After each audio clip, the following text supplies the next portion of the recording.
I come from an immigrant family. Like 99.9% of us in the United States. So I'm not first generation American, I'm second generation American. My parents were both born here. But my grandmother, my dad's mother, was born in Russia. She came over here as a 10-year-old with her 18-year-old sister because her father was killed, and they had no choice. Probably killed in a pogrom in the 1890s. And the two of them came over here to the United States, and they made enough money to bring the mother and a disabled sister over. So that's grit. Mm-hmm. My grandfather, on my mom's side, came from England. His parents were Russian. They came to England in the 1890s, and he came over as a 10-year-old with his small family. And they were extremely liberal people, extremely liberal. My grandfather fought in World War I through Canada and Palestine. He came back and he was in the garment union at a time when it was just being formed. He still persisted, even though garment union workers were not loved at that time. Everybody was against the unions, but this is what he believed in. So I had role models as I was growing up of people who really believed in something and worked toward their goal. My dad was a violinist. He started at a young age. He was 4 when he started. He played throughout high school. He played in the Army. He was stationed in India in World War II. He played with the Raj in India. He came back, he played with some symphony orchestras. But that was only part of the story. He was a Fermi scholar, a math scholar in college. He went on and got his law degree. He went to business school. He became a CPA. So I was surrounded by people who just continued to work hard all their lives, and they never gave up. My dad joined an orchestra when he retired at age 80, and he still had clients who hired him and continued to work with him almost to the age of 88. He had to take a bat and say, go find somebody else.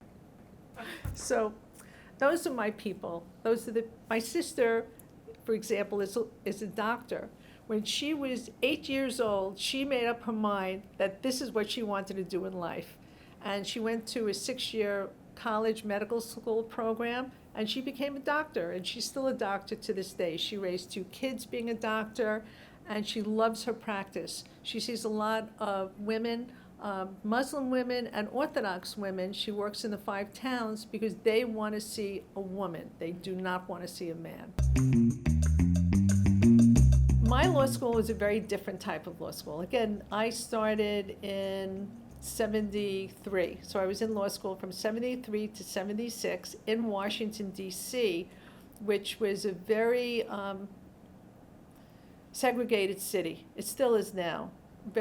Some very wealthy people, a lot of poverty. Our school had a poverty law center, and that's why it was started. It was started by Jean Camper Kahn, who was the first black woman to go to Yale Law School, and her husband Edgar Kahn, who was a white Jewish man from New York City. And their intention was to open up a poverty law center and have us, the students, work under professors to provide services to the poor community, because there were no lawyers for the poor community in Washington at that time, 73, 74, 75, 76. And we got from the Washington Court of Appeals the right to the limited practice of law.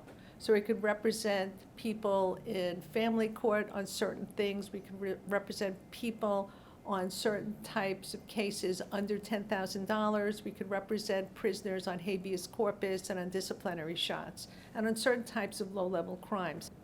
So it was an opportunity like no other in the United States, because there's no other clinical program at all anywhere in any law school.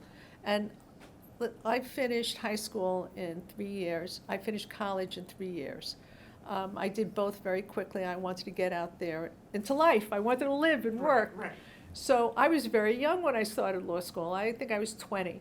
Everyone else was at least 22, 23, and many of the people actually who went to Antioch were starting second careers. So I was the kid on the block. But I had an amazing time. I worked for 2 different judges while I was there. I worked in Lorton Medium Security Prison. I did a book on administrative law with one of my professors, and I was out there. I was working. I was actually doing things. I remember calling my first client, I think the 2nd or 3rd week of school, and one of the other young people was there with me, and the guy almost fell off the chair when I made the call because he never even thought that he would be speaking to a client, and there I was talking to a human being about a case. I handled disciplinary shots in prison at that time, and it was just about then that prisoners, if you can imagine, got the right to have a trial on a disciplinary shot, had the right to confront witnesses, had the right to a lawyer, me, first-year law student, and had a right to a record. And the record, you know what a record is? That's when they type up a transcript and there's a court reporter there. Well, our record was not even a cassette, a reel-to-reel tape recorder. Yeah. And if you said something that the guards didn't like, they would press the button, shut off the tape recorder, and yell at you that, who do you think you are asking this?